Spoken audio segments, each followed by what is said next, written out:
Hi, welcome to my tutorial on how to set up an e-commerce store in Messenger.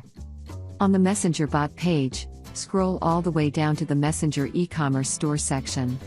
We will first start off by adding our payment details. Without it we will not be able to collect payments in our store. Click on the Actions arrow, then select Payment Accounts. Currently Yakbot supports 3 payment options: PayPal, Stripe, and manual payments.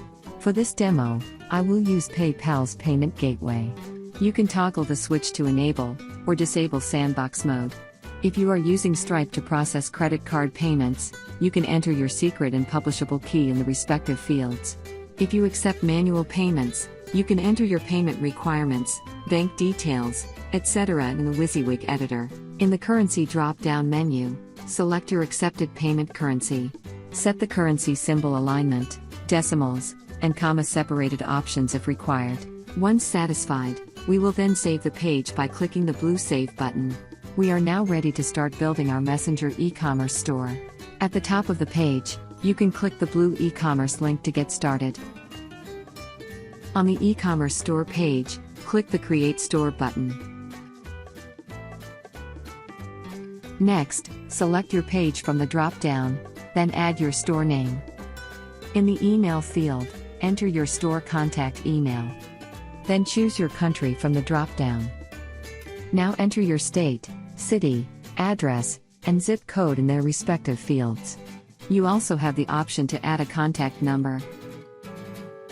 Next, you can set your tax and shipping fees if required. Then, enable your payment gateway.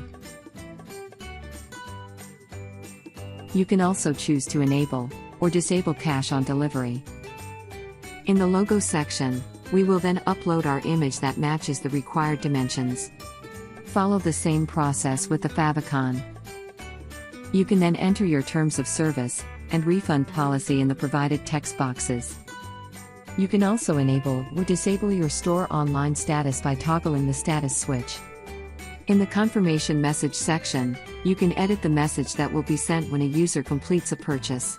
The Messenger tab message will be sent to their Facebook inbox.